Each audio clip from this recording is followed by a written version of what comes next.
All So right. that's where we're at now. Fortune cookie time. Fortune cookie time. And There better Jay, be numbers. there are numbers. All right. There wasn't last week. Yeah, I know. she got mad I at was me. very upset. All right. So the Why? number. It's fine. Why? Because I use it for my Final Fantasy XIV weekly gambling. That's why. Does it ever work out for you? No, but it doesn't work out for anyone, so it doesn't matter. I just don't want to have to think of numbers. All right, Jay. Here, I'll give you a number for you. You ready for this? Hey. 3, 13, 27, 82, 5, I think 82 wouldn't be about the number. 74. It'd be 02, you know? All right. 22, 15, 14, 41, 25, 30. Happy JayKingPlays? Yes, and you better do the thing you were doing the last few episodes. A loved one's company will bring you happiness. Don't just curled up on my chest right now. That's awesome. I feel your happiness from here. Yeah, Very nice. the prophecy has come true. Do you think You you're guys- gonna somehow land on someone's chest in the game? You guys want to kill the priest now? Yeah, let's go do it. Yeah, and also Gilgamesh, I assume. I'm assuming this is Maybe. who is this? Me? Uh, Yeah, it looks like it. Yeah. Gah. I try to kick away the mud clinging to my ankles. My clothes are burnt and my skin is exposed. Gah. I jump away from the lunging tentacle. I can't feel my mud-coated right ankle, and I wasn't entirely sure it was even still. I even still had my right leg until I left to use it to leap away.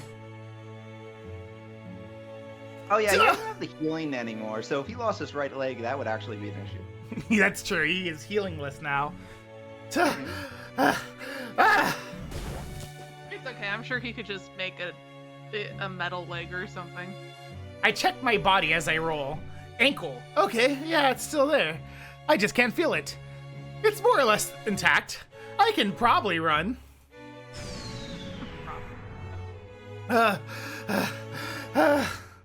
I jump in another direction to avoid the mud's relentless attacks. Beside me, I hear a splash. The scent of burning earth wakes my dizzy head, and I push myself back up to my feet.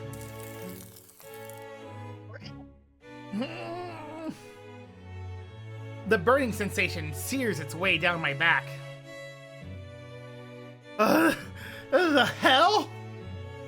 I shake it off and jump to the closest clear ground. I don't know, this fight doesn't seem like it's going well, Pending.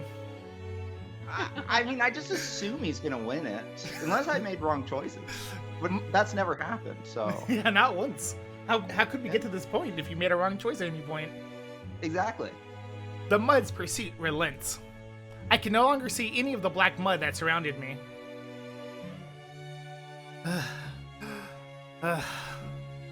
I bite my lip. I dodged and ran all over the place, but in the end, It didn't even matter. I'm right back here. We grew up with the same music. I calm my breathing and I look up at him to at least show he hasn't broken my spirit. Kotomina has not moved at all. He just watched me running around.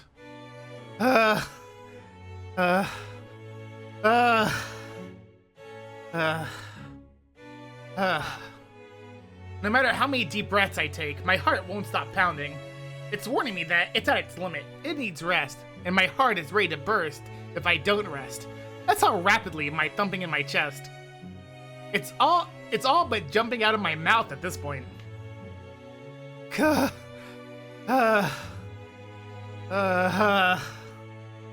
I can't do anything.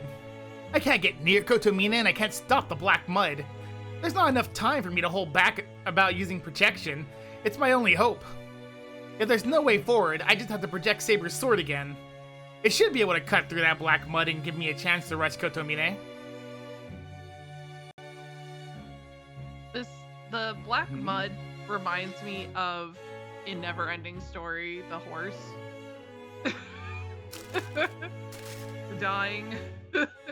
I have suddenly yeah. forgotten the horse's name. Is it Atreyu? Yeah, that I the think horse? it is. I couldn't remember if Atreyu was the horse or the guy. I also cannot remember. It's one of them. I'm Atreyu was pretty definitely sure. in that movie. Was Jack Black in the first one or the second one? Second one. Okay, thank you. He was the bully bad guy in the second Yeah, one. this was before Jack Black like made it big. Yeah, but you know, to be fair, he was still playing Jack Black? a comedic role, so Yeah, He was still playing He himself? still does. yeah. but can we Mm-hmm. say it was himself? He beat me up all I the think time. School of Rock was really himself. Yeah. Yeah. Is that all? If you've given up, say so. The moment he speaks, a tidal wave of mud crashes over me. Ugh. It really is the horse dying scene, isn't it? Except for Shiro is the horse. I look up No. just in time to dodge. The mud itself isn't bad. It's slow compared to Saber's strikes when we sparred, and it doesn't change direction, so it's easy to dodge. But that only applies when there's just one tentacle. I can't handle multiple attacks at once, and those that strike me from behind as soon as I've dodged another. As a result, I can only move around, and still, mud slowly covers me. Get away! There's no time to rest. I'm not going to be able to use my projection. Projection requires me to form an image of a weapon from the very beginning, so I need at least a full minute of concentration. That's not great. But if I give Kotomine an opening like that, the only thing left for me will be smoking bones. I got bad news for you, Pending. Trey is the main character. It's Atrax. Atrax. Oh no! Atrax is the horse. Horse. Yes. Okay. Everywhere the mud touches me, I go numb. Heart attacks. I- Learn. At least it's not painful, but that mud covers my entire body. I might not even know whether I'm dead or alive. If that happens, I'm a goner. I'd melt away, bones and all. The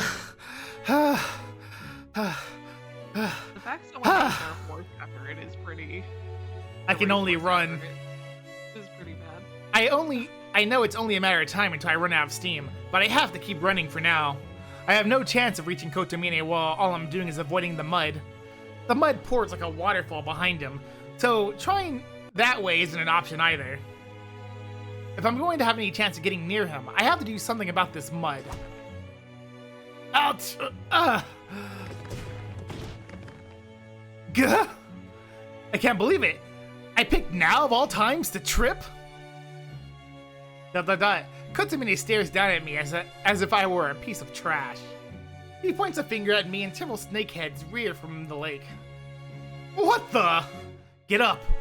I try to get up but fall again. I fall. The snakes pursue me. But I still fall. Why?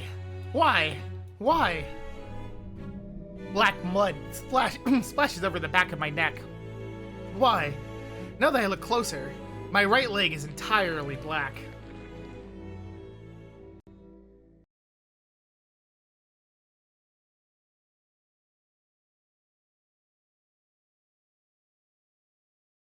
Oh, okay, this is gonna be me.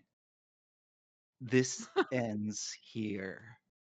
I expected this to be more entertaining, but you are K-Dog's son. What a K-Dog. disappointment you turned out to be. What? Why did you call him that? Why do you know that name? That's what I call him. I look up. That's what I called my puppy. I'm still conscious. My wrists and neck are bound in chains of mud, but I still can feel my body. Why don't you finish me off? Soon. But that would be in poor taste. You are Kiritsugu's shadow, So the debt he owes me from 10 years ago will be repaid with your death.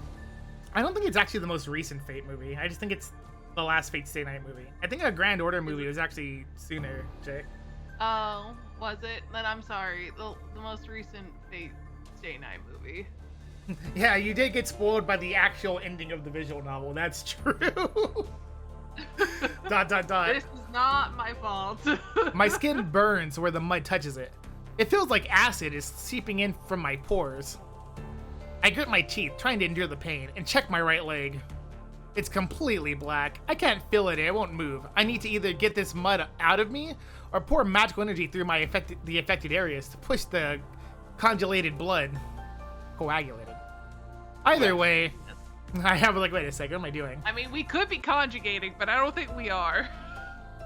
The moment I try to move my right leg, it probably tear off every muscle in it.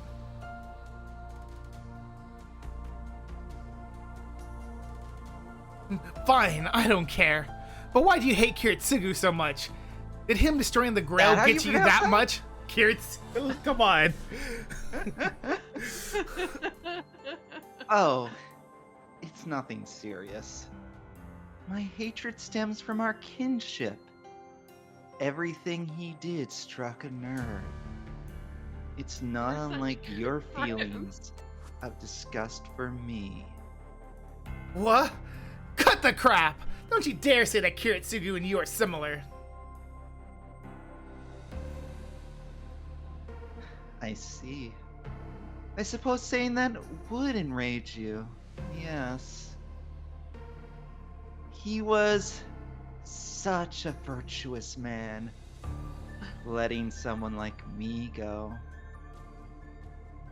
Even after I caused that great fire, he only bothered to defeat me, not kill me. And now, you know what a mistake that was. If only K-Dog had killed me. Do you not? Go with it. Just go with it, man. Those orphans would be living peaceful lives as we speak. You! You know, there's no reason to retort that. I find it unpalatable as well, though. Do you? As a ruthless mage as him showing compassion and helping his enemy, I find it offensive. Oh, I see. That story again. Saber told me before that Kiritsugu was a first-class mage, and he would do anything to accomplish his goals. But then... But that was not his mistake. His mistake was thinking that the war would end with the destruction of the Holy Grail. He never told you anything because, in his foolish optimism, he believed the Holy Grail War had ended, and his life came to an end as the curse ate away at him. What a fool he was. He cursed himself and let me go, then died only a few years later. He believed he accomplished something. He believed he ended the Holy Grail War. Deluded fool. Why, you... Hold on. Does that mean Kiritsugu died because of Kotomine? What did the peaceful face he had on that night of his death mean? Oh, yes. Let me ask you one last thing. Tell me of K-Dog's final moments. Did he pass something on to you? His son? Did he croak satisfactorily? The utter cretin. He accomplished nothing at all and simply put all the responsibility on you. I bet his death was absolutely comical. Shut the fuck up! Language, man. I kick at the ground. I force my leg to MaoRed move. would be unpleased with this language. I'm still. Hey, I might be evil, but I'm still a priest. I force my leg to move, flooding it with magical energy. Ugh! Muscles tear, but I ignore it as I lunge forward on all fours like a wild animal. Rawr. Good. There's the ferocity I expected. Kotomine holds his hand over the waterfall behind him. ... I don't know what he's thinking. That cascade of mud is a curse so dense it can be seen. It would be fair to call it a mass of magical energy meant only to destroy people. There's no room to modify it, to change its shape. Anyone who touches that mud will be contaminated by its potent curse, and then dissolve, as if the stuff were digesting them. Which means, the pain and fear felt in those dying moments linger as magical energy, becoming the next curse to seek out the living. Whoever touches that stuff will die. Any who touch it will die unless they can get the mud out of themselves. Even so, the priest sticks his hand into the waterfall, smiling. It's time for your reward. You shall die in the same manner as K-Dog. He fills his hand with darkness. I know, instinctively, that this will be different than before. Kiritsugu? Say it again. Kiritsugu? Kiritsugu. That's how it's pronounced. Kiritsugu? Yeah. Kiritsugu. Kiritsugu. Kiritsugu. You can absolutely keep saying K-Dog. It's think kind of funny. K-Dog is great. They were friends. They were. It's funny. I don't know if I'd say they were friends, but He says You know they what? were friends. You know, they were good pals. They're from rival gangs, more like. Yeah. a flash of light illuminates the world. The moment I realize This is essentially West Side's story. Of course. the moment I realize it's the light of Saber's noble phantasm.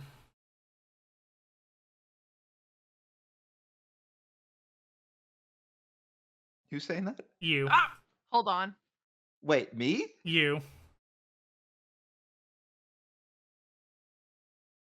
This is Gilgamesh? Okay, I'm but No. how? This is I know how it's said a lot of times. I don't know how to say it like that. Angry. Well, I also know how the fake community says it too, which is not like that. How does the fake wait, who's saying this? Is this the priest? Yes. It should Okay. be. All right. Onra Sorry. Menu. Is that at all close? I don't It know. sounds close Maybe enough. Latin? Can you turn the Okay, voice on cool. for? I guess we could do that if you want to hear exactly how it sounds. That's Yeah, may definitely as well. not Latin. I have no idea what language that's supposed to be. Yeah, I'll try to parrot whatever the voice says. And then after you hear it, I'll tell you what the The fake community calls what the fake community calls it. Yeah. Okay, cool. What's his real name, you know? Andimayu. Oh wow, I got his voice so wrong. Okay.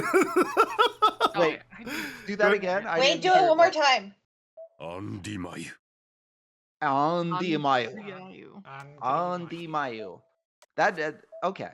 And the fake community Um, calls Is it him. supposed to be Hindi? And the fake community calls him Angry Mango. Angry Mango. Angry Mango. Angry Mango. Which do you want? You will do it the way you. Well, whatever's easier for you, depending. Well, I mean, Oh. Okay. I Jay, see. he's Angry Mango is easier. Jay, it's also the first boss of World of Darkness. I'm just saying, if Uh.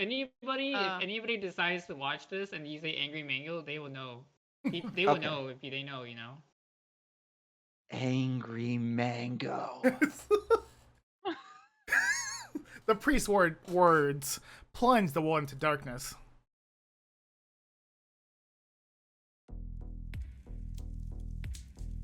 She'd been blinded by a light a moment ago, but now she's cast into darkness. If she had been conscious, she would have seen that it was a black polar light. The darkness was momentary, but it was not darkness. It was a swarm of tiny curses. The darkness sweeps her body away, and the discomfort jolts her to wakefulness. Damn, it sounds like she's getting her ass beat by Gilgamesh. I mean, yeah, I'm not surprised. I'm assuming this is Saber. But it could be Gilgamesh. Hold on.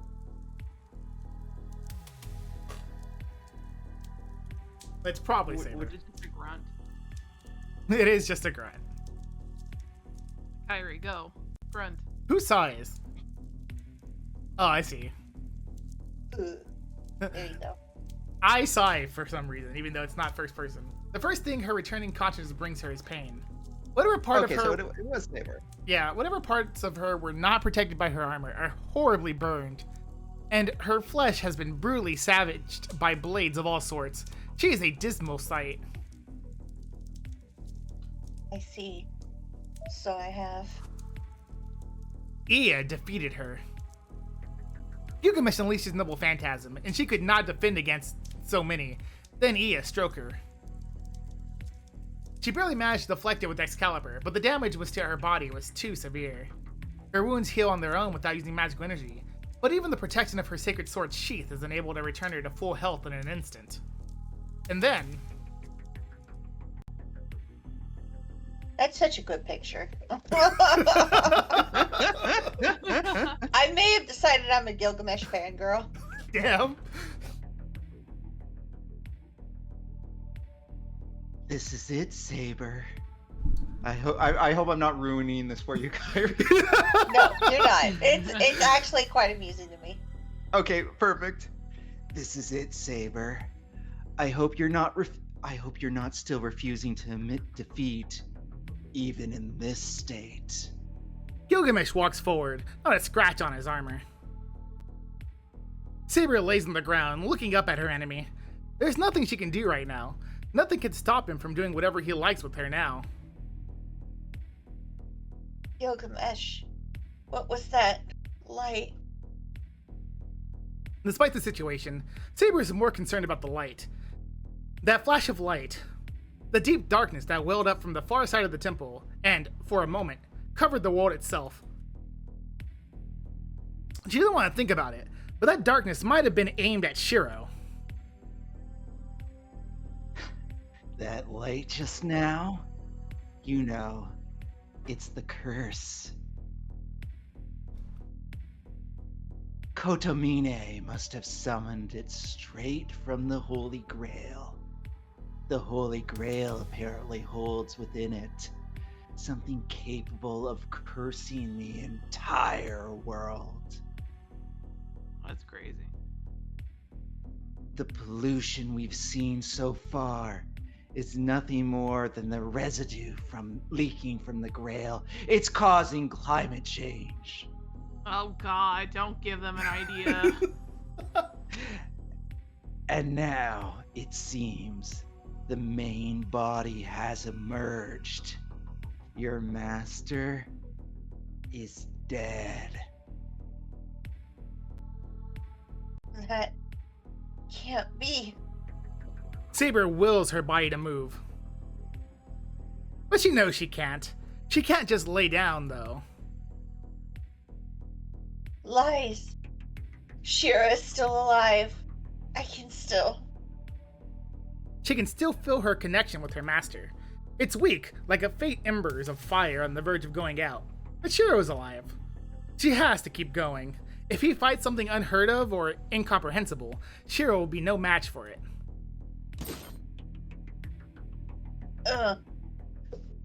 Saber clings to that faint warmth and again wills herself to move.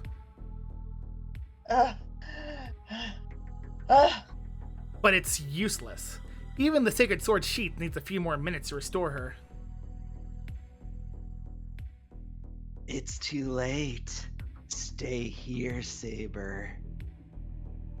No matter what you do, the Holy Grail will soon overflow. It will be a repeat of 10 years ago. This time, though, the ritual is for you, rather than me. The Golden Knight smiles as he turns his gaze up to the burning red sky. Rejoice, Saber. Once the contents of the Grail have rained down upon you, you will become like me. You will gain flesh in this world and enjoy your second life. Of course, you may not retain your sanity as I have. I don't Super think you've Saiyan retained your guys. sanity, buddy. No, man, I'm super sane. Saber looks up at him, bewildered. She can sense the immensity of the curse. It is a magnificent cluster of magical energy. With so much power, any magecraft would be possible. Imagine if before this, Gilgamesh was actually like a really nice guy. And like the Holy Grail is what turned him like this. So apparently Gilgamesh can't be corrupted. His ego is that big. He's too evil to be corrupted, okay. With so much power, any magecraft would be possible. Were Caster to wield it, the possibilities would be endless. But it's a double-edged sword. It curses humans and only humans. Even heroic spirits would not be able to remain themselves after coming into contact with that curse. ... That's when she realizes. Gilgamesh. A decade ago, the corruption even swallowed up the most ancient king of heroes. Then... Gilgamesh, do not tell me you. he's gone mad. Oh? Do you think so, King of Knights? Gilgamesh looks down at Saber, laughing merrily. It's strangely out of character for him, but it looks somehow appropriate. Is it out of character for him? Do not underestimate The laughing, me. yeah. How could I call myself a hero if I could not drink up something as so paltry as a curse? All the world's evil?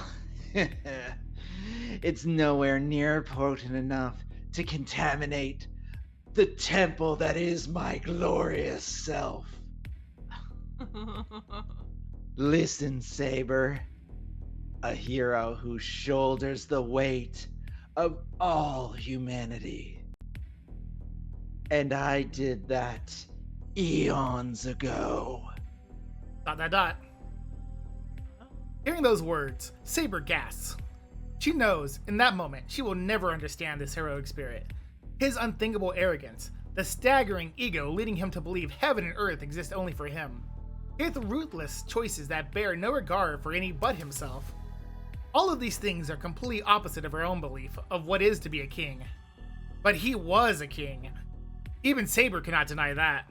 No other servant than Gilgamesh could have retained their sense of self after being bathed in the immensely powerful curse.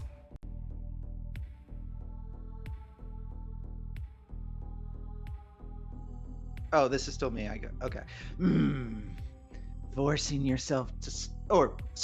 Forcing you to swallow the mud may be entertaining. But once you lose your mind, my fun will be over. Let us resolve to be married before that happens. Wait, he wants to be married for like 5 minutes? Apparently, He wants to yes. be married before he shoves mud into her mouth. Now And I guess white. they do shove cake into people's mouths, right? At a wedding? Yeah. It's just mud. I like cake better. Cake is Gilgamesh. definitely better. You are unbelievable.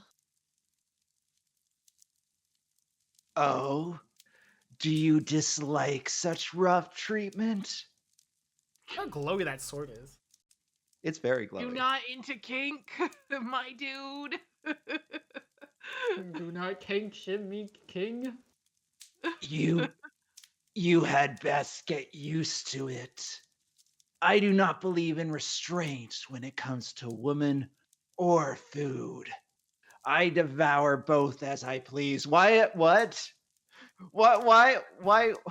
What? He talked about eating her early last time I was here, so this is. Oh, okay. I'm like, what? Are you just hungry right now? What is happening? He's just a hedonist. No, that's cannibalist. Oh, well. Saber glares up at Gilgamesh as she hangs upside I down. would say being a cannibal is being really hedonistic. I guess, yeah. You're But there's a specific term for it. There is. This is still Gilgamesh? Question mark? Yes. Yep. Is Gilgamesh gone crazy, Gilgamesh? I don't know if So- he's crazy. He's monologuing. Yeah. Gilgamesh gone crazy, so just Gilgamesh. Just Gilgamesh. Yeah. So you're acting out of a sense of duty to your master as a servant. Pathetic. I can't believe you gave him your body and soul simply because of the constraints the command spells placed upon you. I don't think that's why it was, but sure, buddy. No, you misunderstand, Gilgamesh. I do not obey anyone.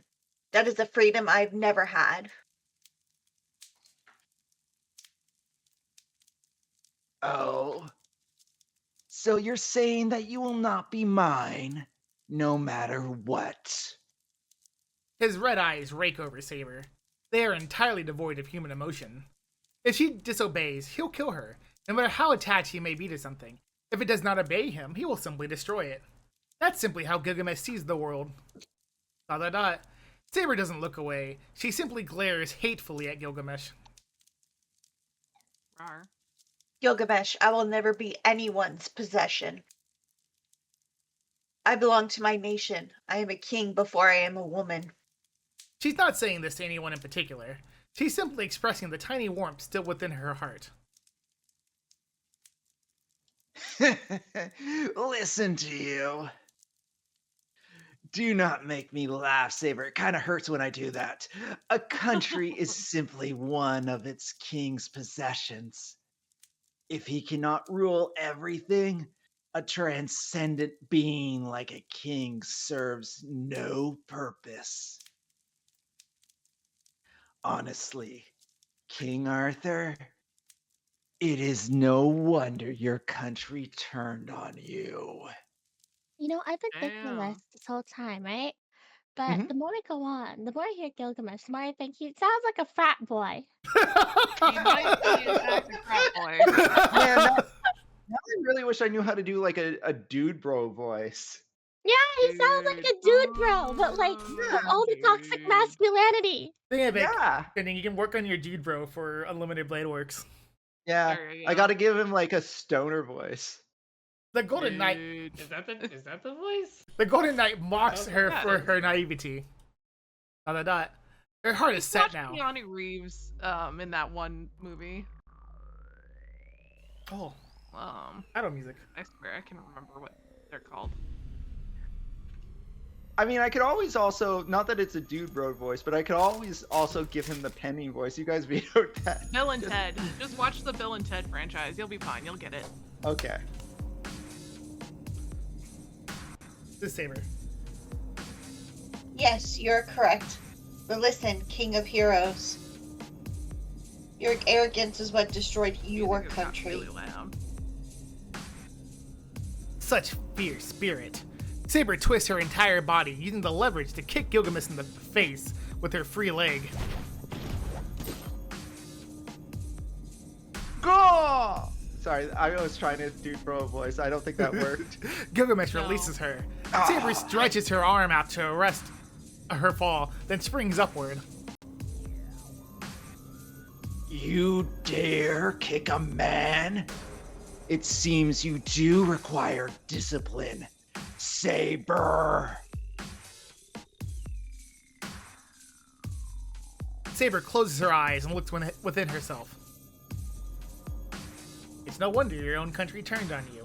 It's not news to her. Since her summoning a Saber, she's been hearing those words over and over. It's different with him. He grew angry with her as if he had been about him, but he also thought her actions were worthy of pride. She knows what she must do. Even if she has no hope of victory, she cannot stop here. She needs to do something while she can still feel the warmth inside her. She has to get to her master as fast as she can.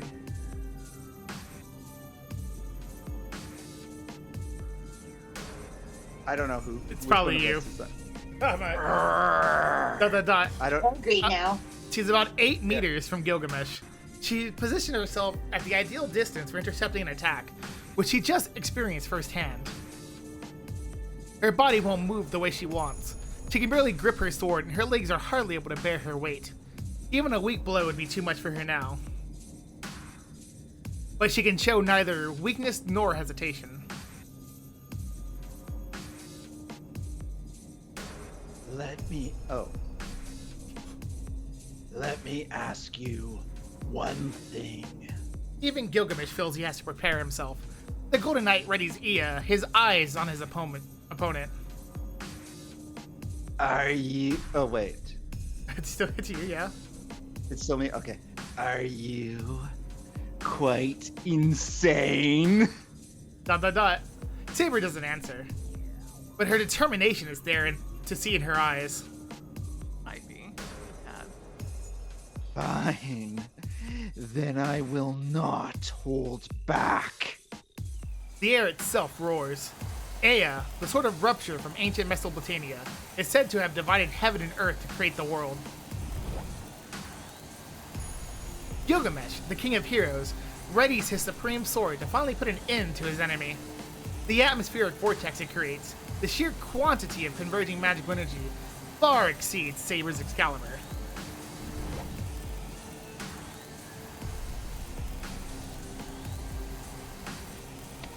Be gone. Oh, wait. Be gone. You are no more than an eyesore now, woman. Gilgamesh raises his sword. Saber mirrors the movement in perfect synchronization. ...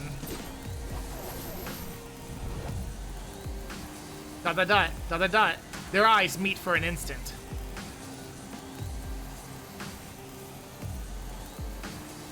Enuma Elish. Gilgamesh flourishes his sword. Is it still me? I don't know, it's probably Saber. But Saber's sword falls to the ground, useless. She lacks the strength to activate her nimble phantasm. The light which can sever all things bursts through her. Unable to do anything, she's swallowed up by the light.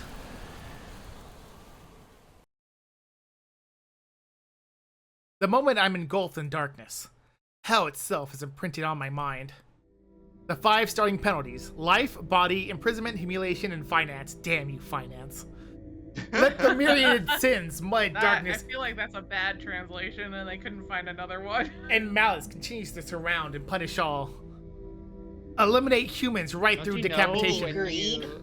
you always have taxes Yeah. Right I would through when you die. Greed would be a good. decapitation, Yeah, exile, greed, and repressions. Except I don't think greed, because greed is something you are instead of something you have to deal with. Kind It's of. obviously taxes. It could be taxes. Let the bodies descend to a state of torment and debauchery. Eliminate group consensus by forfeiting honor. Die. Ridicule through greed and arbitrary decisions that freeze assets and property. Damn, it is finances. Imprisonment, imprisonment, fines, and death penalty. Crimes committed in the name of personal grudges. Crimes committed to satisfy selfish desires. Crimes committed unconsciously. Crimes proclaiming self-consciousness. Civil disturbance. Solicitation. Fraud. Theft. Robbery. Kidnapping. Self-harm. Violence. Arson. Bombing. Infringement. Manslaughter. Group violence. Professional negligence. Overconfidence. Die, die, die. Accidents. Whoa. Accidents by intoxication. Cover-ups. Crimes for personal gain. Crimes committed in the name of ego. Crimes committed in the name of love. Crimes committed in the name of virtue. Crimes committed for themselves. Theft and embezzlement. Fraudulent cover-ups. Contraband. Crime. Hate. Grudge. Attack. Dirty. This is why people you. say he's a Maoist, man. Really dirty at. Really dirty No, at. you're all dirty. 30. Crimes. Victims are. This world is ruled by non-humans. Really dirty atonement. Know the You need to consciousness say a tone. to rectify your sins. To be fair, this is the mud, right? This is the curses in the mud. Tone. A tone? Atone, sorry. Know the penalty of your sins. What about the die? Ah, die. Man, there's a lot going on, okay? You gotta say more die. 5 more.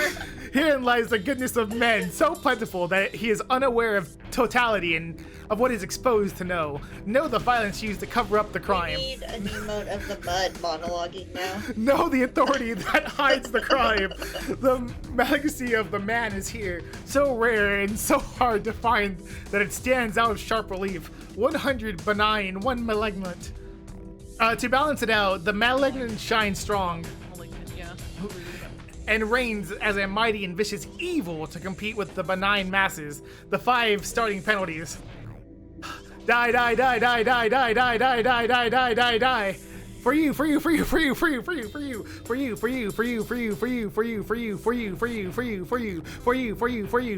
you.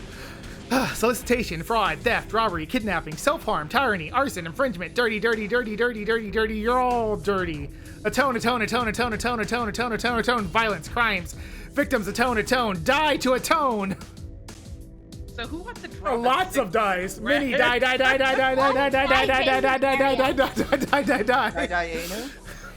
Written in Arial. I don't. Fun.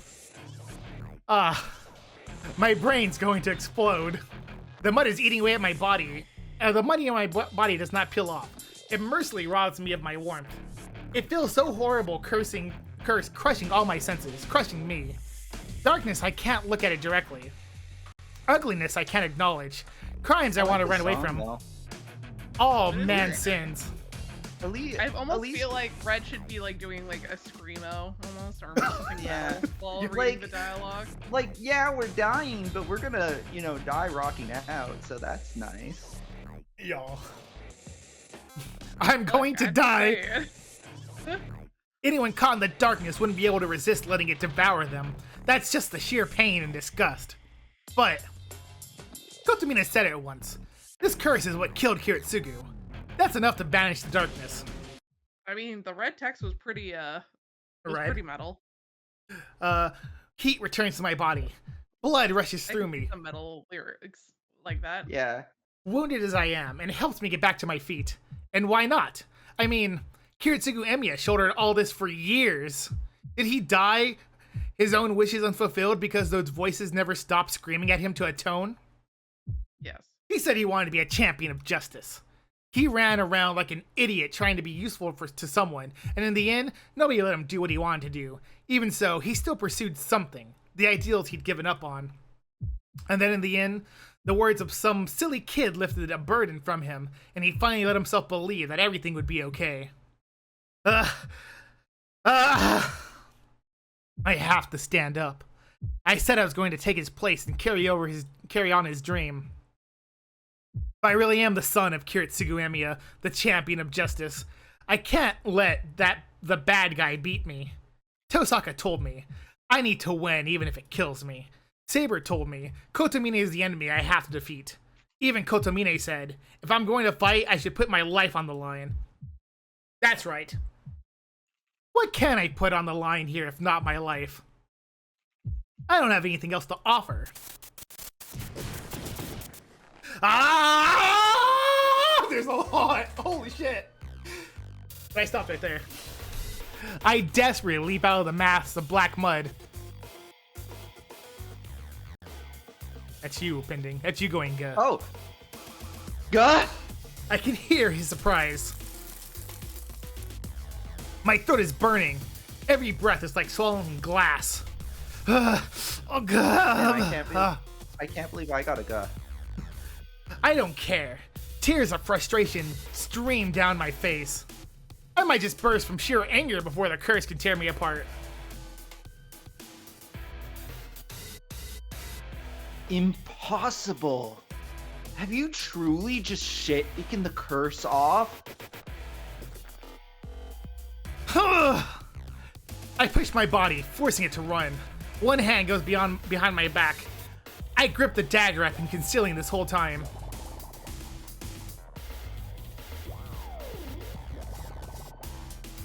Unbelievable. You managed to escape. And your next action is so pathetically foolish? I suppose you must have simply run out of ideas. Shut your damn mouth! I never had a plan in the first place! I run! Kotomini sticks his hand. That's very honest. Kotomini sticks his hand to the waterfall behind him. It wouldn't be Shiro if he wasn't honest. And draws out another lump of darkness.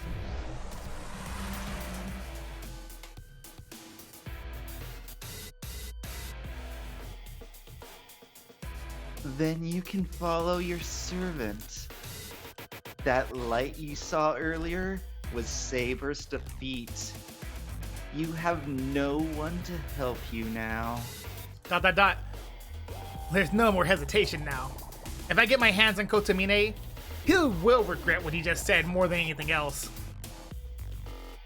I still have a command spell on my left hand.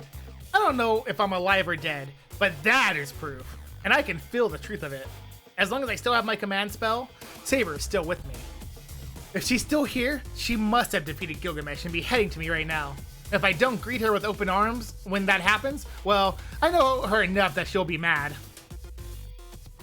So I'm going to beat you here and now, to fulfill the promise I made to her. Darkness closes in on me. Kotomine releases a giant mass of curse. My body begins to crumble, starting with the extremities. Ugh! I won't look away. If this is my role, I'm not done yet.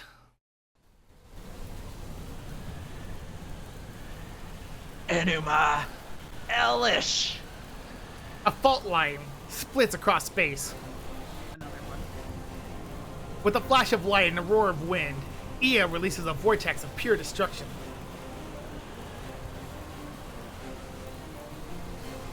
The sheer intensity prevents Saber from using her own noble phantasm. This sounds like the Attack on Titan music. She Except for just the first few notes over and over again. She lowers her sword and lets herself sway as if collapsing.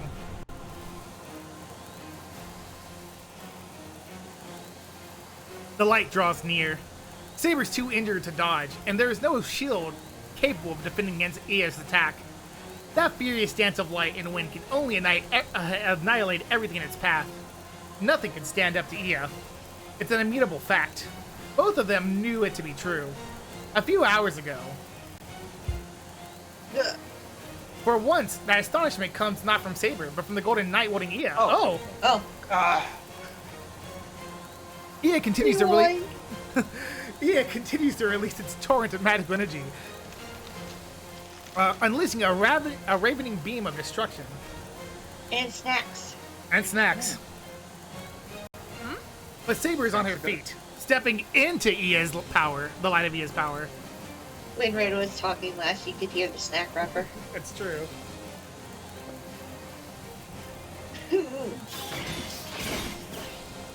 Her silver armor screams. Cracks splinter every layer of magical energy protecting her. With not a second to lose, she closes the gap between herself and Gilgamesh. Excalibur!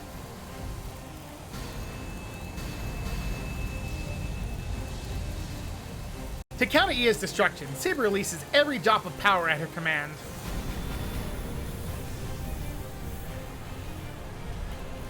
Searching heat scorches the earth in all directions in a brilliant flash of light. Two titanically powerful swords clash, their power so vast, it creates a visible border as the two struggle against each other. Yo, a Dragon Ball Z Beam Clash? Sweet. But is it all for nothing? Excalibur cannot beat Ea. Even if Saber risked her life and attacked without concern for the consequence, she can only push back just the smallest bit. The scales tilt in favor of Ea, and Excalibur's light weakens, pushing Saber back. I see. So you have lost your mind, Saber. The Golden Knight draws Ea back, but then he sees his enemy's renewed reckless advance, so he pours yet more magical energy into Ea. There's no turning back now. All there is to do is use its full power to utterly annihilate Saber. Ea's segments spin faster, faster, faster, reaching their maximum speed, and the light that envelops Saber cuts Excalibur down. But in the instant before that happens, Saber charges. A tiny opening created by Excalibur power allows her to take a single step closer. And the instant she reaches that space, her noble phantasm appears. Darkness buffets Shiro as if he were caught in a wind tunnel. Buffets. Buffets. Buffets. There is no avoiding or deflecting darkness that coats the space itself. I want to go to a buffet. Those swallowed by darkness could only be consumed by it. Do you want to go to a darkness buffet though? What kind of food do they serve there? Darkness. Is that the same Probably as like chocolate? a Korean buffet. We go there. I imagine a darkness buffet is just a buffet, but it's like got a devil theme to it. So like all the food is either spicy or dark chocolate or something. Well, I like dark chocolate, but not so much spicy. So I guess it depends on if it's only spicy. We're Or at going least to a hot, candy but not buffet. spicy hot, just hot. Right. He's corroding from the fingertips inward. His legs kick at the air as if swimming. His outstretched arms are swallowed up in the black mud. His vision fails him.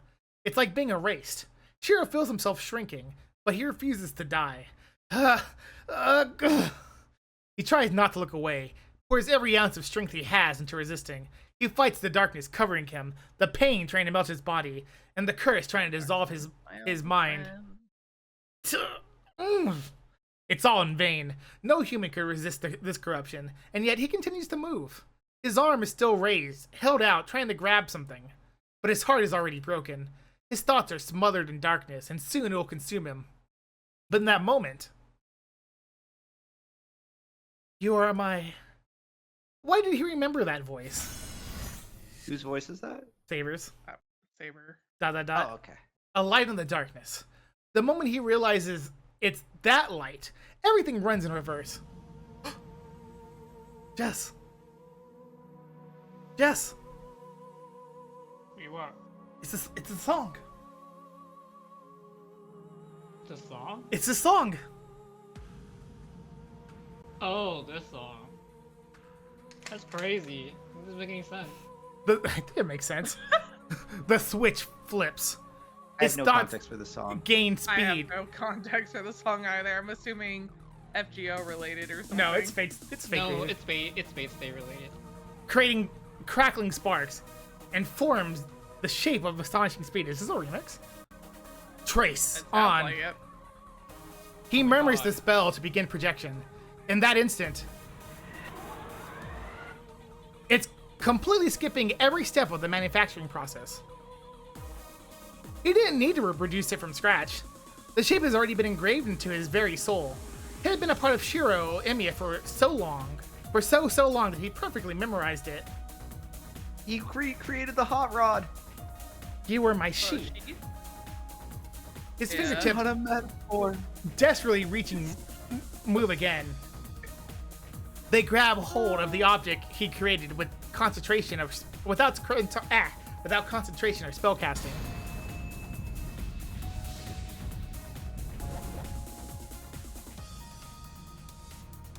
The world turns on its head. Darkness eradicated by golden light. In Chiro's grasp, duplicated flawlessly, is Saber's sheath. And It's really funny that he's like, I need a sword, and then he just makes a garb instead. And so, as Ia's all-destroying light burns away everything in its path, Saber releases her own noble phantasm.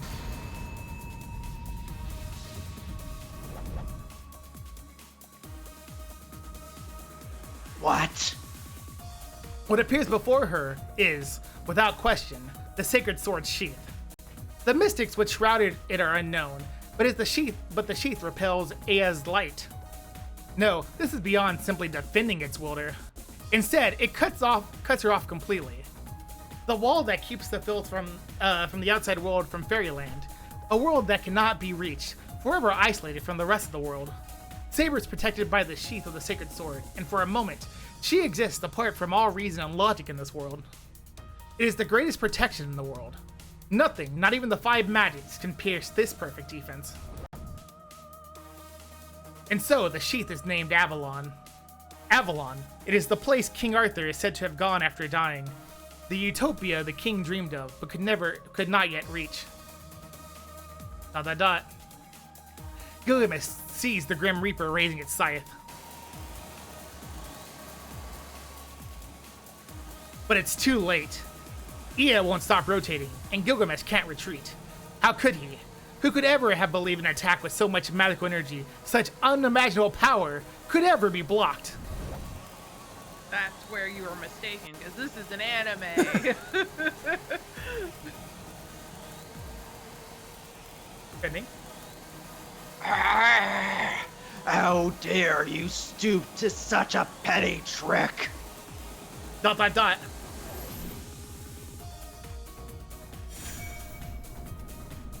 A streak of blue surges forward. Saber's armor is gone. She shed her armor so she can use its magical energy in her sword.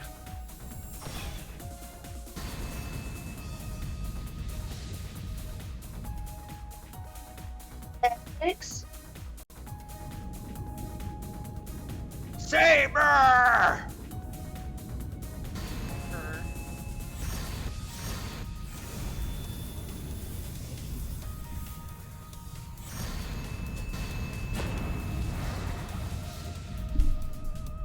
Never!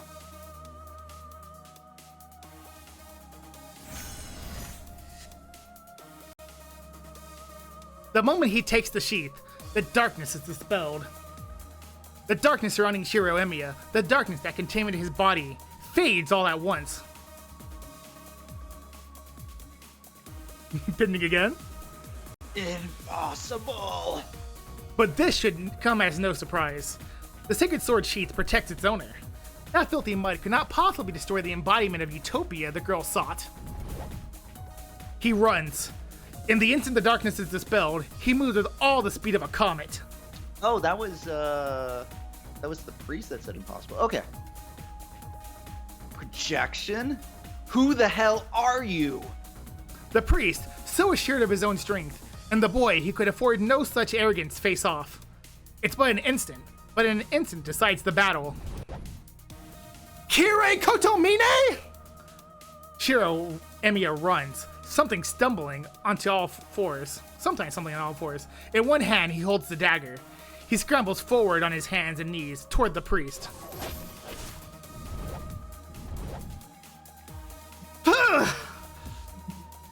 Shiro doesn't stop. He... Fuck you, Kotomine Kire! Shiro doesn't stop. He thrusts the dagger retribution to the pierced chest. Ah, my shoulder. Oh, wait, okay. Ah! The priest turns slowly. His eyes are too far apart. It looks awkward. He looks like a frog now. Before he can leave, God, the sword in my chest, but more importantly, what happened to my eyes? Shiro steps down on one foot to the ground to ground himself and turns in a circle using the momentum of his dash. The Shinji problem all over again. He averts himself like a top, and he floods his left hand with magical energy. And, like a whirlwind,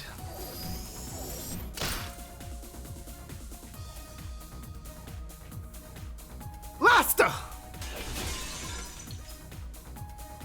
His magical energy pours into the Azoth blade, along with the word to trigger its release.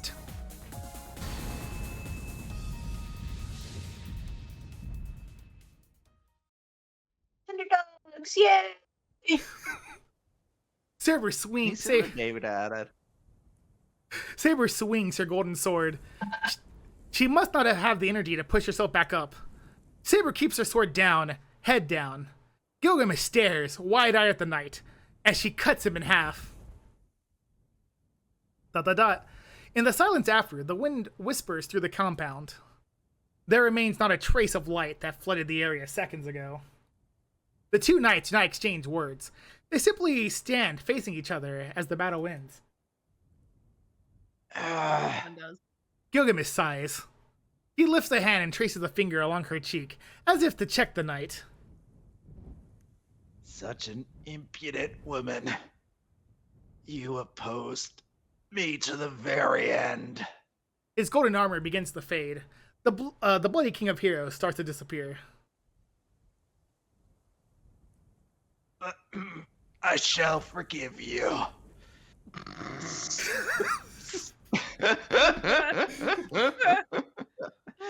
Some Sorry. things are beautiful precisely because they are unobtainable. His fingers slip away from her. The arm he raised to touch her falls weakly. It would be amazing if he did say the "but I shall forgive you" and then Saber immediately burst into laughter. It's like, dude, who's asking for your forgiveness? I suppose it was inevitable then that I would lose to you. He clicks his tongue in displeasure, and then, at the end, Farewell, King of Knights. It was certainly entertaining. he smiles ironically and vanishes. Hey, I'm back.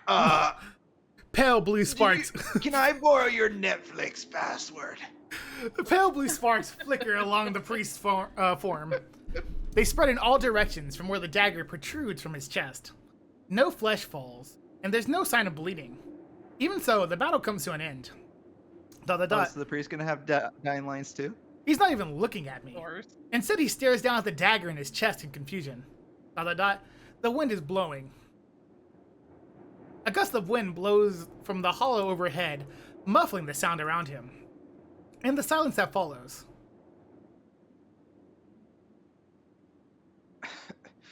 Why do you have that sword?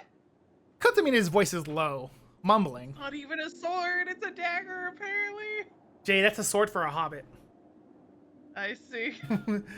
It's not mine. Tosaka lent it to me. ... I'm not sure how long he was thinking. He takes a deep breath and finally moves, having been motionless from the moment I charged him and impaled him with the blade. I see. I once gave it to some girl as a gift. Maybe 10 years ago? Yeah. No wonder I've gotten so weak. Kotamine collapses. ... You gave a girl a weapon? It's supposed to be, so the way that dagger works, it's supposed to be like a graduation gift. I see. You gave someone as a graduation gift a dagger? It's Look, that doesn't it's change. it's a mage thing. Gift. It's a mage thing. That dagger is a specific mage dagger. I see. It's like giving a lawyer a briefcase upon graduation. Oh, Yeah. okay. That makes more sense then. I watch it all unfold. Even on the brink of death, he spoke of himself as if he were talking about someone else. Finally, the priest sinks to that which he summoned, the very thing he wished for. And that was the end of Kyrie Kotomine. Hey, my characters are dead. The true end of a There long you go. battle. Yeah. With the enemy defeated, only one task remains.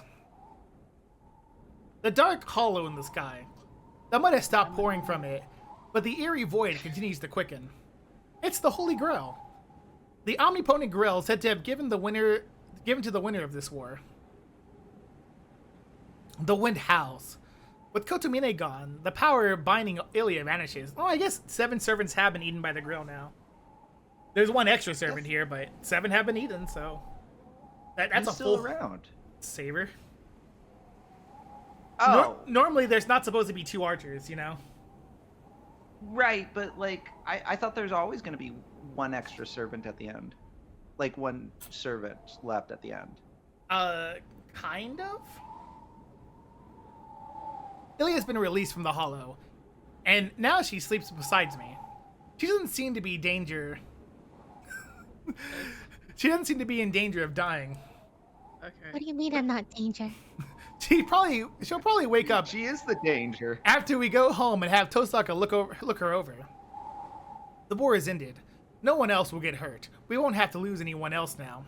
No more masters, and the servants will disappear now that the roles are over. I knew this was going to happen. I climbed those long stairs with her earlier. We've already said our goodbyes, and All that's left is to bring the current down to this whole war. ... I look up at the hollow and wait. My heart is empty as the void. And then she appears. She walks straight towards me, looking no different than when we first met. ... She stops once we're close enough to touch each other. We neither ask about each other's well-being, nor offer any congratulations. This has already been decided. There's only one thing left to do.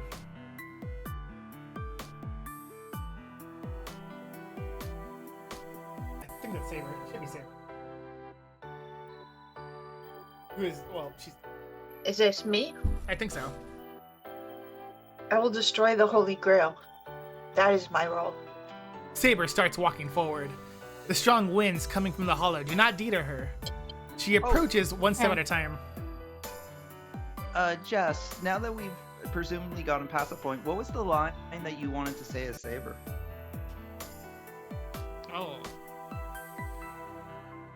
Oh, I want to say the Excalibur line. You wanted to say okay. the X and then Caliber one? Yeah, the X. Yeah, the Excalibur. Excalibur. Yeah. ... She's within range. She's quietly readies her sword and looks up at the black hollow.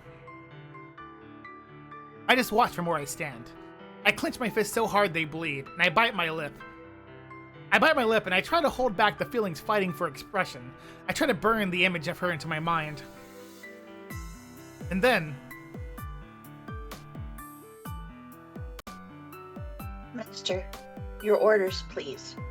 Without your orders, I cannot destroy this thing. her back's still to me. She tells me to use my final command spell. When the Holy Grail is destroyed, Saber will disappear. No, since Saber will destroy the Holy Grail with her own hands, she won't have to become a servant. She only became a servant because she sought the Holy Grail. Destroying the Holy Grail should also void her contract, since she will have chosen to do it. The moment she destroys the Holy Grail, her life will end, but she will remain king forever.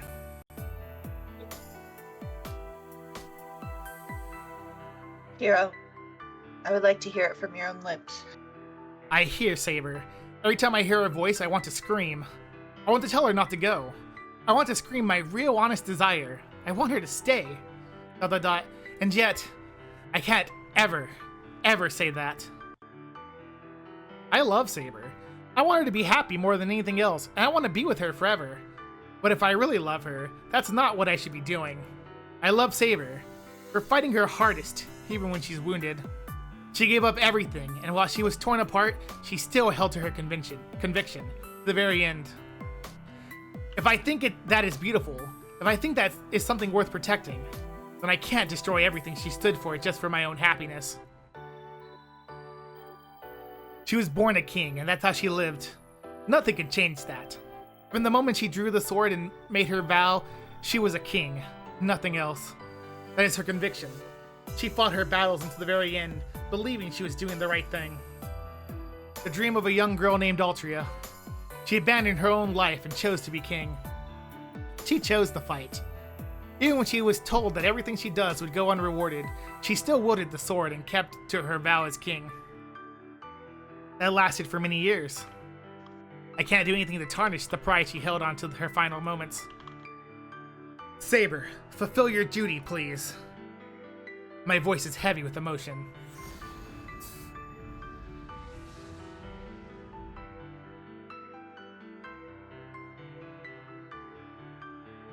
Light flares around us. A brilliant ray cut through the hollow in front of us. It cut the hollow in front of us in half, leaving no trace of it.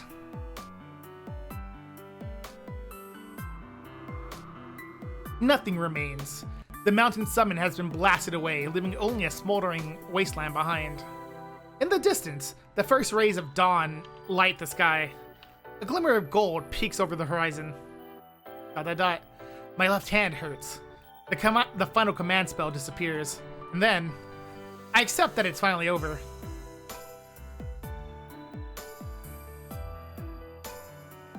I don't know who's talking. It could be anybody. So Anybody. So it comes to an end. I'll go first. Yeah.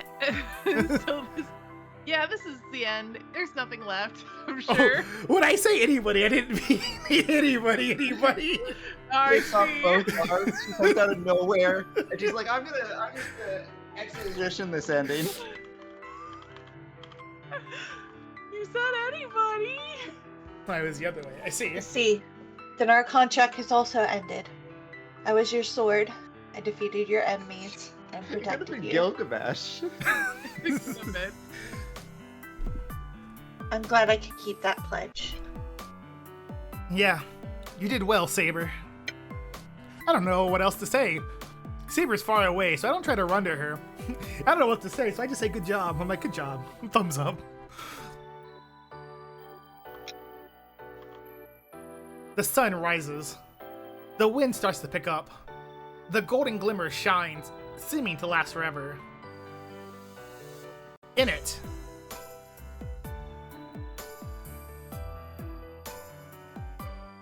Okay, I don't say it. There's one thing I must tell you. I can hear the determination in her voice. Yeah? What is it? I try to at least sound strong. Saber sways.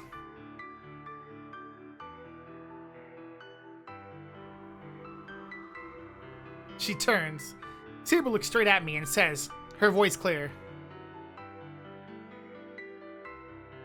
Love you, Shiro.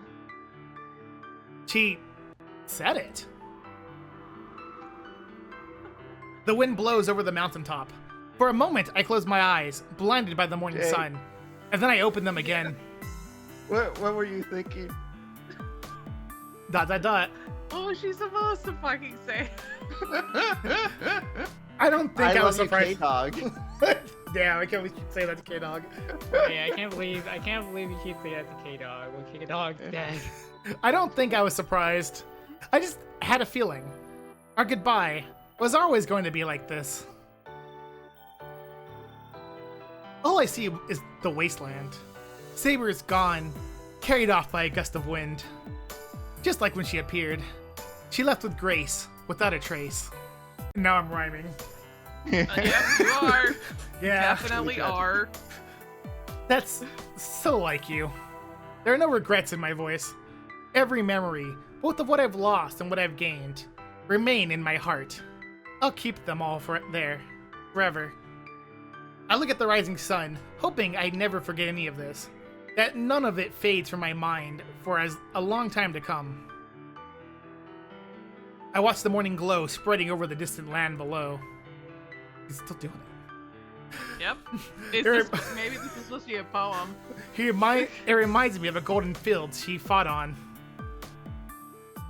I wouldn't be surprised if maybe the author was like, you know what? I'm doing a haiku now. He may not know this, but Shiro Emiya actually a poet. Didn't even know it. God, kill me.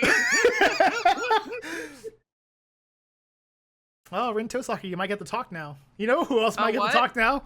You know who else might get to talk now? Ilya? I hear a creaking sound. It's an old, heavy, rusted door of the shed opening. Light pours in through the crack in the door. ... It's enough to wake me Hey, up. hey, Shiro, I'm alive again. That's right. If you said Sakura, you would be correct. Oh, Sakura! oh god, it's been so long. Okay, what voice did I give? You her just again? kind of did like a gentle, quiet version of your actual voice. Oh, I guess. I mean, would she have a deeper voice? I don't know if she would have a deeper voice somewhere. No, it was just the same. It's the same Oh, thing as your voice. okay. You just were a little quieter about it. Ah, fair enough. Okay. Senpai, are you awake? Yeah, that's I perfect. don't even need to look up to know who's approaching. It must be that time already. I take a deep breath and open my eyes. Hello, CG. Good morning. It's time already. I see that. Morning, Sakura. Thanks for waking me up. Yeah, you finally let me back into the house. Don't think I forgot about what happened. Nothing. I knew you'd wake up anyways, so I didn't need to do anything.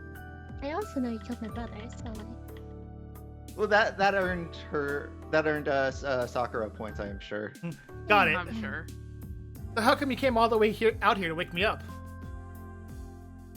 It's no trouble. I just wanted to wake you up this morning, so I woke up half an hour earlier than usual. Today's a special day after all. Oh. Then I remember. That's right. It is a special day.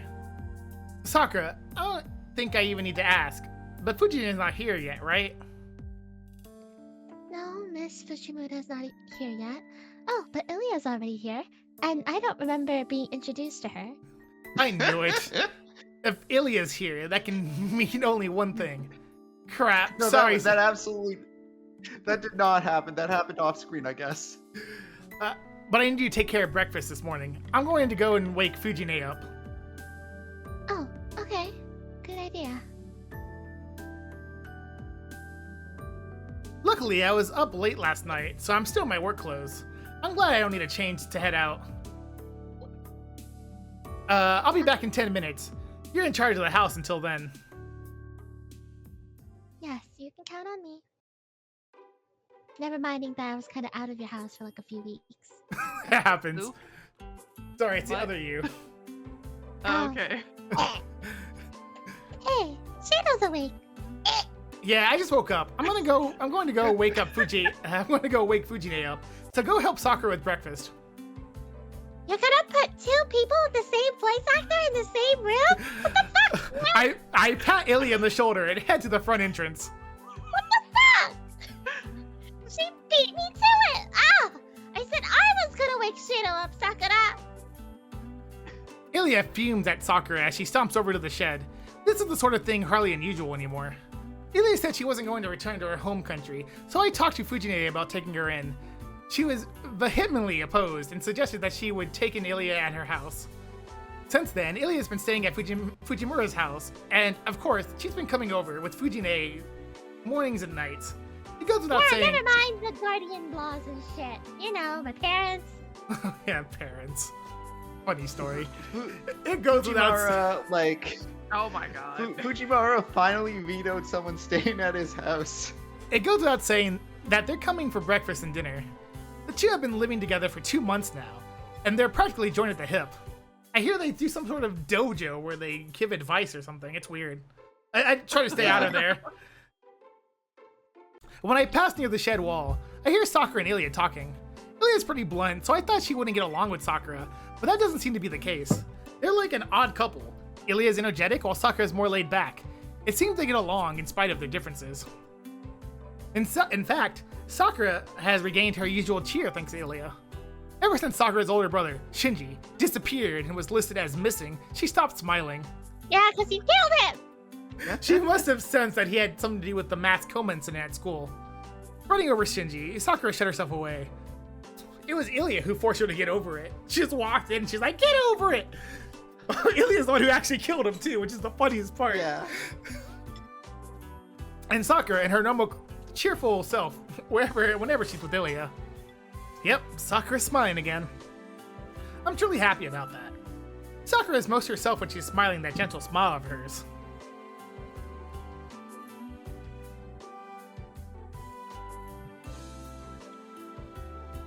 Oh, who? Me? Is it You. Me? I think so, yeah. Okay. We're still getting chill, Jay, so, Ilya's so mean. I even offered her a little extra pocket money to wake me up, no matter what.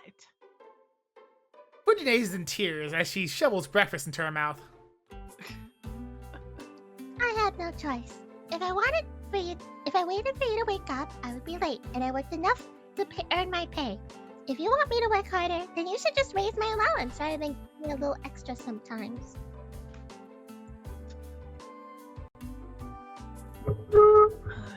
I know you get money from grandfather too. Why is this child such a miser?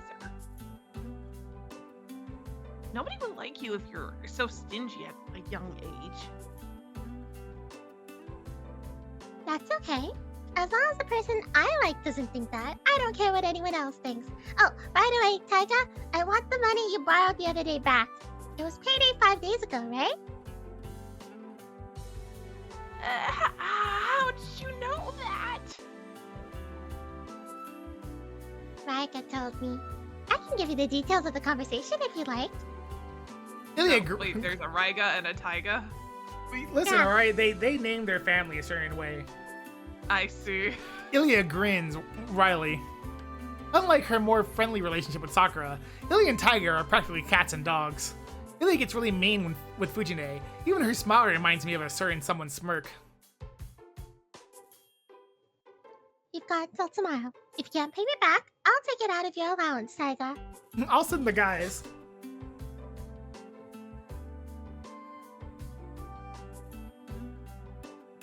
Jay? Tiger speechless. Jay I'm knows sorry. she can't talk. You lost your voice. What? I can't believe grandfather told you about that. Yep, I'm with him all day. Raiga even said I'm cuter than you, Tiger.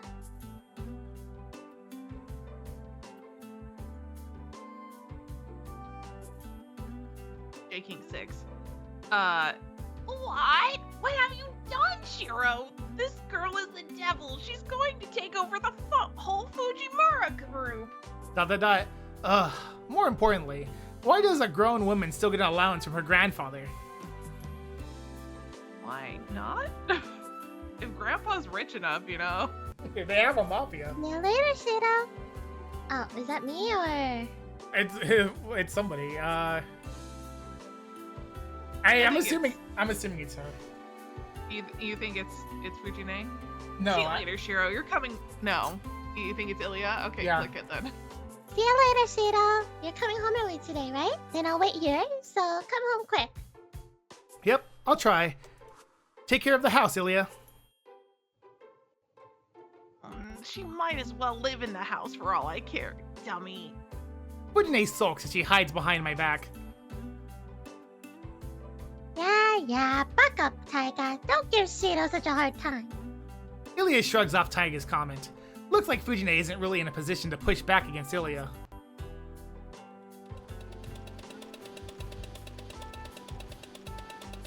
Well, I'm going ahead. Don't dawdle and wind up late for school, Shiro. Fujine lets out an engine roar and disappears You know, like a for speeding someone who bullet. doesn't like being called Tiger, her helmet has tiger Look, stripes on it. Okay, maybe she shouldn't have tiger plushies and tiger like wristbands and tiger. Stripes and wears a shirt that looks kind of like a tiger. It's yellow and black, you know. Tiger charms. She's got her driver's license last month. Since then, she's been late for school a lot less often, but now she has a new nickname, Rocket Tiger, or Rocket Diver. She's the only one who doesn't know about it. Is it supposed to be Rocket Driver? It might be. Nah, I'm gonna say she's a Rocket Diver. Rocket Diver. Rocket Diver. I stretch and take a deep breath. Sakura already left for school. She ate a pretty big bowl of rice this morning, so she must have been pretty driven today. Today's a big day for the Kyoto Club. Now that she's the vice captain, Sakura must be really determined and enthusiastic today. That's true, their last vice captain died. What? Shinji. Mm. Alright, No, wait, that I makes- should go to school too. Today is April 7th. Schools are starting in the new school year, and the season has gone from cold of winter to spring. It's been 2 months. I feel like a lot has changed since she left, but the changes all seem minor. Winter is over and it's finally spring. That's the only thing that's changed. I might have grown and matured, but I'm not a different person or anything. So, no. not much has changed. Shiro Emiya is still clumsily stumbling along in Kiritsugu's footsteps.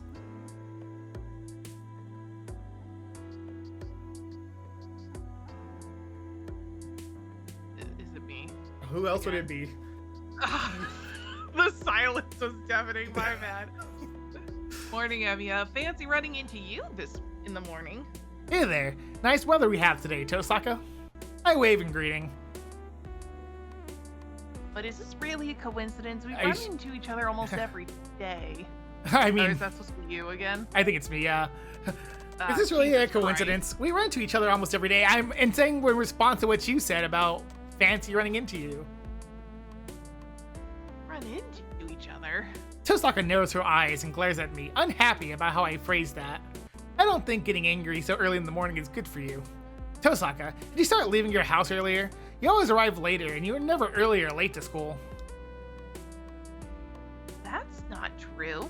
It was just a coincidence that we never saw each other. Did you know your house and mine are in the opposite direction? So if we woke up at a normal time and walked down the hill at the same time, we would naturally meet up here. Huh? That's news to me. Then I guess it's not so surprising. Wait a minute. That's only possible if our daily schedules are the same. For Tosaka to reach the intersection at this hour, she'd have to wake up at least 6 in the morning. But that's... Tosaka, you must be exhausted. I come right out and say it. What are you talking about? I'm not tired. And I'm not pushing myself either. Why would you say that? Well, because you're not a morning person. If you go to school while you're half asleep, your goody two-shoes front might collapse. You'd be a goner if you fell asleep in class. If someone woke you up, you'd go berserk and they'd see your true, terrifying face. Like, who dares disturb my slumber kind of terrifying. Hey, you forgot to close that with a quote. I would never do Yeah, something Kelly, you like saw that. I saw it, like what you I did. would never make a mistake like that just because I woke up 30 minutes earlier. Of course I saw that. Oh, so you did wake up earlier than usual. Grr. Oh, come on. It doesn't matter what time I get up. If you have time for trivial questions like that, then get to school. And damn, she's That's right. where the trivia is supposed to be at. Tosaka huffs and looks away. She has a point, so I'm going to let this go and just resume our walk to school. She has a point. We must get to school.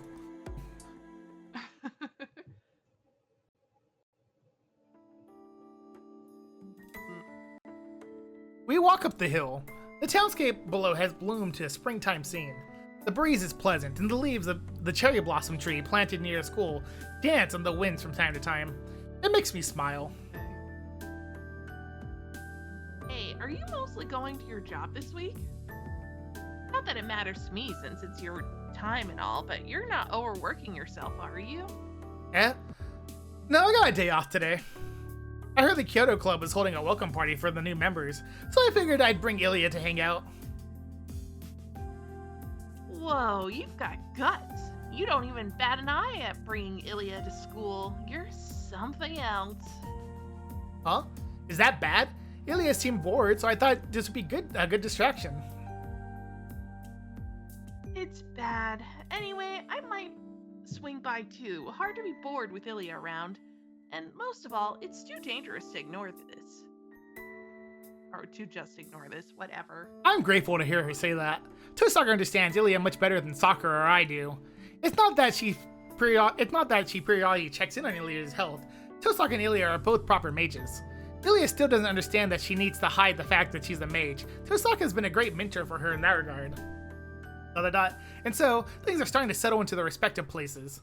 The new priest the church dispatch has already repaired most of the damage from the Holy Grail War, and we've more or less gone back to our ordinary lives. There are things lost that can never get back, the yes. Holy Grail War starts again. But the wounds are slowly healing. And I should be glad to know that some of the regrets I felt before are slowly fading. But that was unexpected.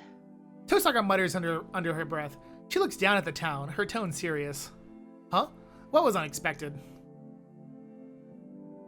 Well, I thought you'd be depressed. You know, because your girlfriend's dead. I was worried it would take you a while to recover from all this. Listen, Tosaka, my girlfriend's been dead for like 1,500 years. I mean, that's technically, yeah. Oh, she's talking about the girl who's not with me now. It's been 2 months, and this is the first time we brought up the golden-haired girl. Are you avoiding the name? Yeah, I didn't think I'd be able to recover from it either. I was going out of my mind just thinking of what might happen afterward. But when it actually happened, you acted the same as always. You didn't seem depressed. You were even acting like nothing happened the next day. Kirieai isn't human. You seem like you just decided to have a thing for blondes, though.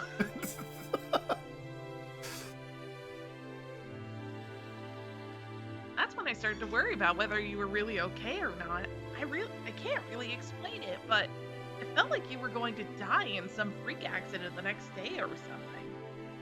Freaking what? How does me being fine end up with me dead? Things like that happen. A person just accidentally achieves their lifelong goal, then kneels over and dies. They think they don't need to live anymore. A car just runs them over, or they just fall down a set of stairs. You know, a lot of people would wish that would happen. That is definitely not what normally happens. Uh-huh. That's a little hard to get my head around. I guess he's talking about dying after living a full life, or resting in peace, maybe. Dear Lord. That's why I was worried that was going to happen. You know, there are times it's more normal to get spectacularly depressed. What? Would you have comforted me if I got all depressed? Well, of course not. I definitely would have, but I'm being a tsundere. I would have kicked you in the butt and made you get over it in a day. I was just disappointed I didn't get the chance.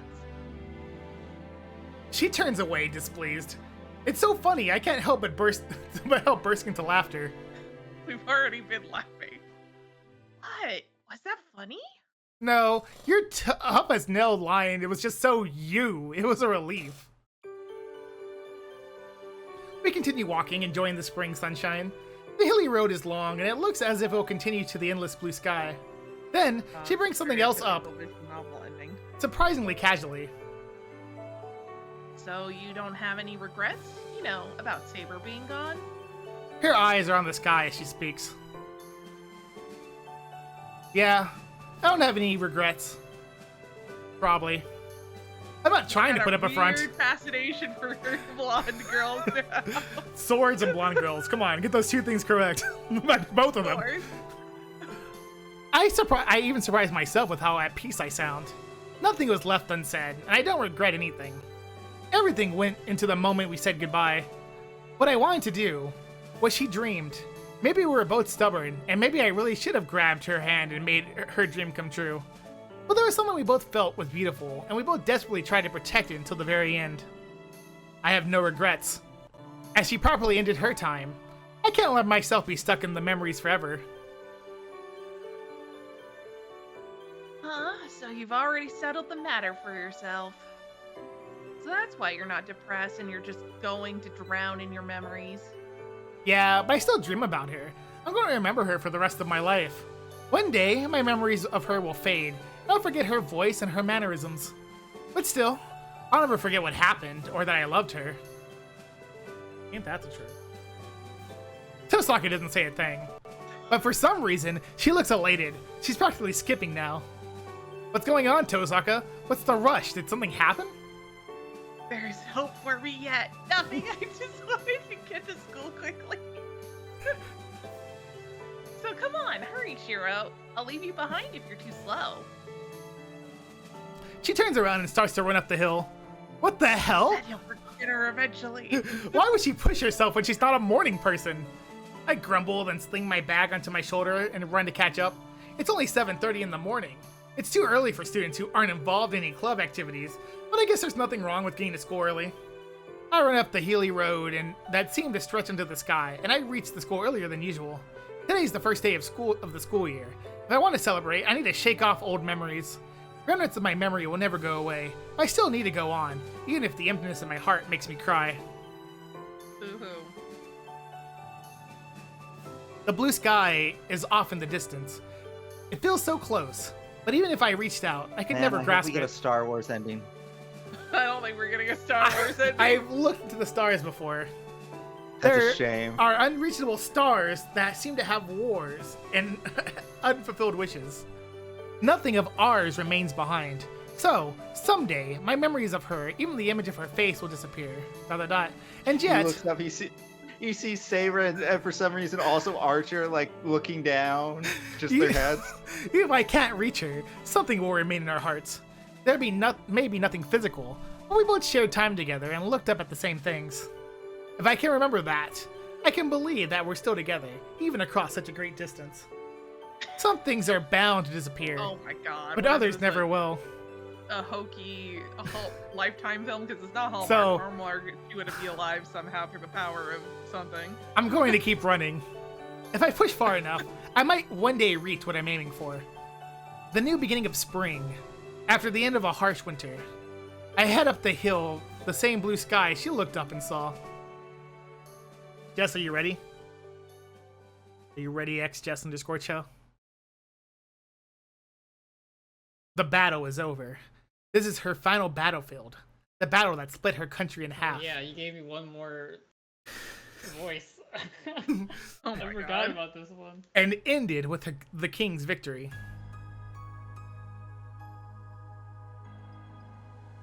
There you go, Jess.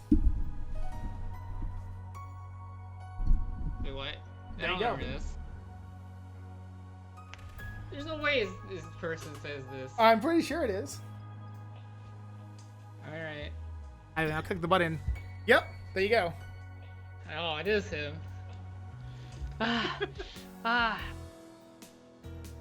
The knight runs to her. The battle is over. The blood-red sunset has faded, and now the darkness of night covers the battlefield. The hill is littered with corpses and curses. I can't believe you didn't put it on the casting list. All he also the forgot.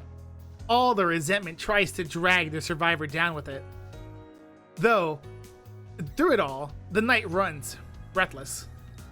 What's really funny is that the voice actor who did this was also the same voice actor of Saber. In the anime, not in the original visual novel, of course, right? But in the anime, Yeah. for some reason, both English and Japanese are just like, just give this voice actor Saber's voice actors.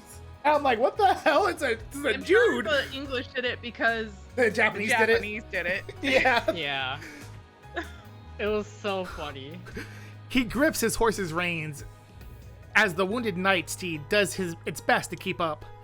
The knight and the white horse are the only survivors. Draped over the horse's back is the wounded king.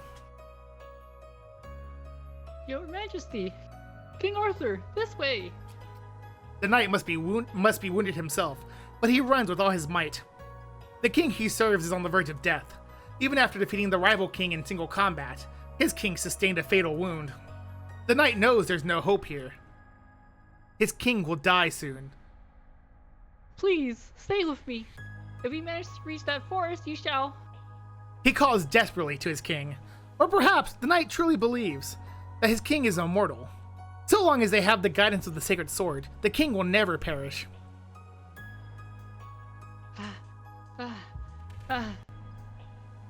With labored breathing, the knight crosses the mountain of corpses and heads to the forest that has not yet been stained in blood.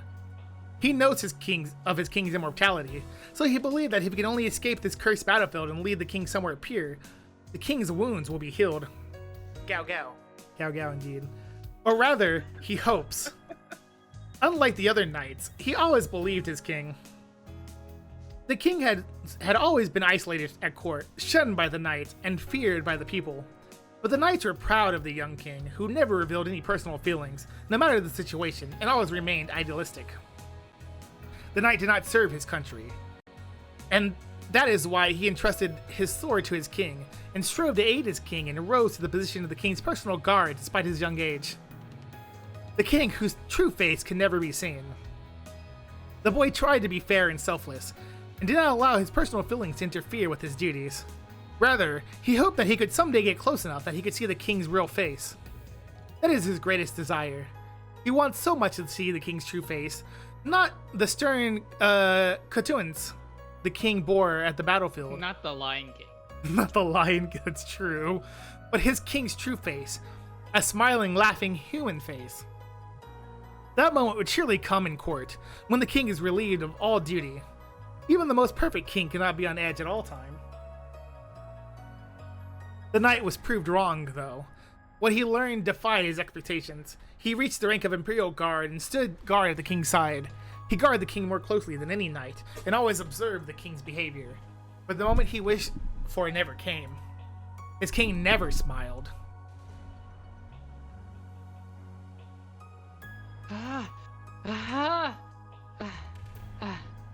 Why does that make him so angry? The king should radiate glory, having achieved such success. But never once did the king seem at ease, even for a moment. He couldn't stand it. He wanted to believe this shouldn't happen. And so he wished for his king to be rewarded with light. That had yet to be accomplished. The king still remained solitary. And so, the knight refuses to accept his king's death. It cannot end here. If it does, this great king will never be rewarded.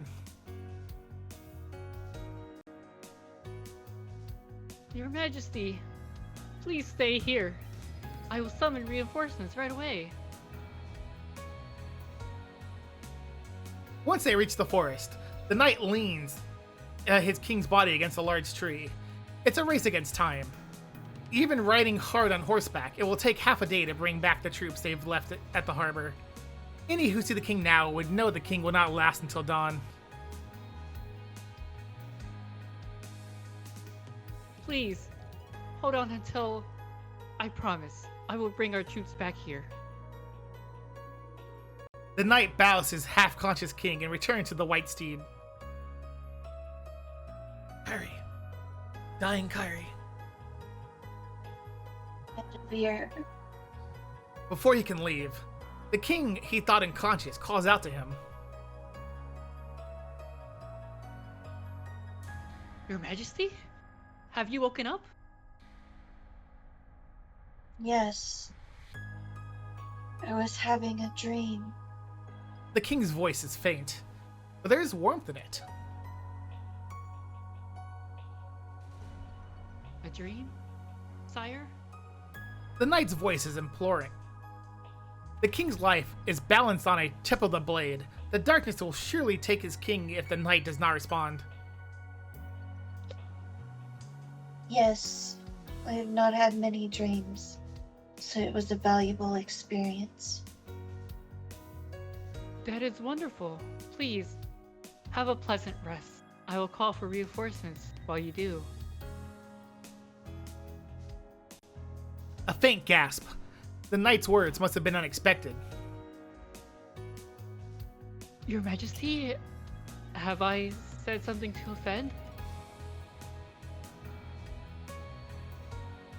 No, you only surprised me. Can you still dream after you've woken? Are you saying I would return to that same dream after I close my eyes? Now it's the knight's turn to be surprised. For a moment, he's at a loss for words. At length, he responds, though he knows there's no truth in what he says. Yes. If you truly desire it, you indeed return to the same dream. I have experienced it myself. It's not possible. A dream is a fleeting thing, not something to return to. Even so, the knight lies to his king. It is the first and last time he would do such a thing. I see. You are quite knowledgeable, Bedivere. The king's soft voice is admirable. The king's head remains tilted down, not looking up at the knight. The king's breath breathes so slowly that it can be barely audible. Bedivere, take my sword. The knight receives his king's final order. Listen, pass through the forest and travel over the bloody hill. Beyond that, you will find the lake. Throw my sword into it. What? Your Majesty, that would mean... The knight knows what that means. The sword in the lake, to relinquish the sword that had protected the king and served as proof of the kingship, would mean the end of his king.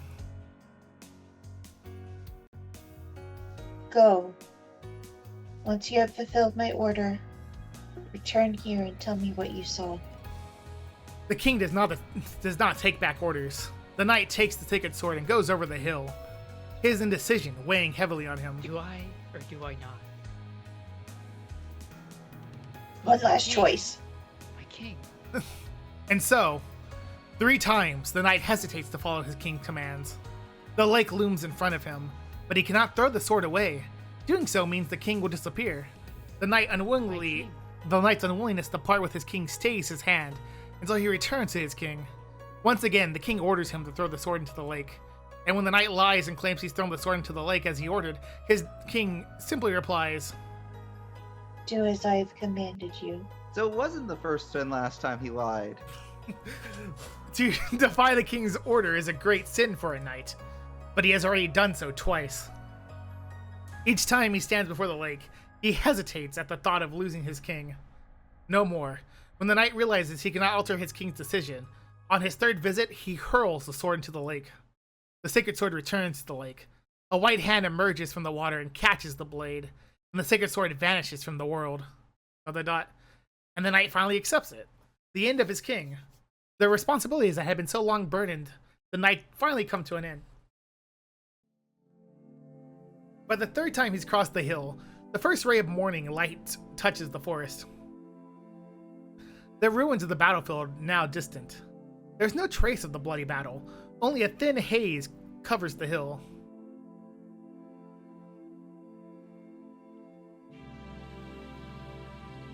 I've thrown the sword into the lake. It is back in the hands of the Lady of the Lake. At the knight's words, the king's eyes open. I see. Then you must stand proud.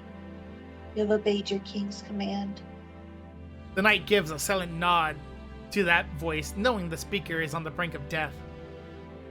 It's all over. Turmoil will continue to grip the nation. The wars will not end. The day of ruin will come soon. But the king's battle is over. Because he, or rather she, fulfilled her role till the very end. The light fades. With everything done, the last of the strength that had kept her going is spent. I must apologize, Bedivere. This sleep will be a long one.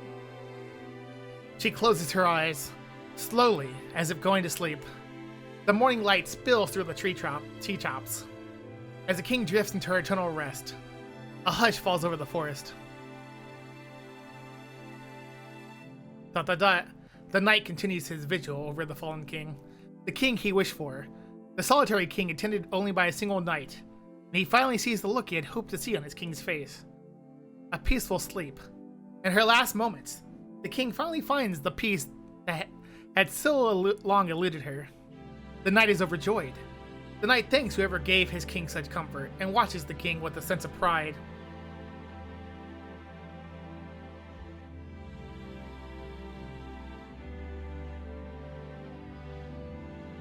The heavens are distant, and the clear sky is blue. The battle is truly over.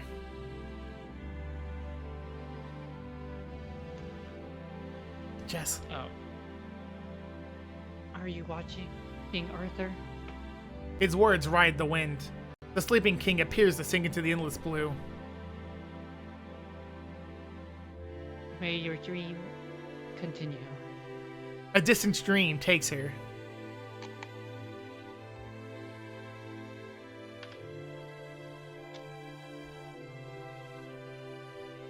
The battle is over. Let's put our sword down and rest in the momentary peace. After dozing in a warm dream, a new day will dawn. The days continue on, and we are still following the same star we once saw. Okay, if you guys want to know the other outcome, you watch FGO Babylonia. Sorry, you mean Camelot? No, Babylonia. Why Babylonia? It's It's Camelot. Is it Camelot? Yeah. Oh. Well, that's not out. Dang. It is. It's movies. Oh, the Camelot movie. Yeah, So, you're right. 2 of them. I don't think they're very good, but... Since we finished, I'm gonna sneak away and take Alright. a nap before work. Bye, Kyrie. It was fun! I died in the end! Oh It's okay. Maybe you No! won't die. Maybe you won't die in the end of the other 2. no! Maybe. We'll see. Maybe. Here's hoping Pending saves me this time. Is it really dying if you disappear after the Grail was like, I can't sustain you anymore because you destroyed me? FGO counts Yeah. it. FGO counts feel- it as dying. Bye. Woo. Bye! Bye. Look at all those voice actors. For some reason, they have these Yeah. other names that aren't you pending. That's really weird. Yeah, it should be like pending. Yeah. There definitely should be a couple of pendings on there. Yeah. He was everyone's dad. I was everyone's dad. Yeah. Everyone's dad. Thank you, per. Oh, look, the 3 opening songs. There they are, the 3 opening songs. You know, you only heard one of them.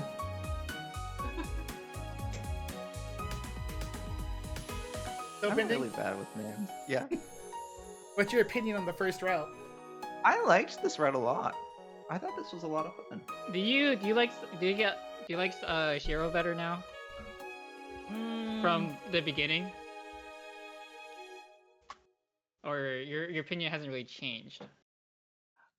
I think it's unfair to say I dislike him. I think there are aspects of him that irk me, but I think he's a really interesting character, and I Finn? think, yeah, I think this story, like, Played Saber's ending. yeah, I think this story, like, did a really good job of, like, giving him a character arc and kind of, So we're gonna watch the next opening, right? yeah, and kind of like exploring like his trauma. Well, Pending, are you ready for him to get explore a his different trauma? character arc while still exploring his trauma? Oh, am I ever? Yeah, you explore trauma again, but it'll be different. The difference- Nothing would make me happier than to dive into more of Shiro Emiya's trauma.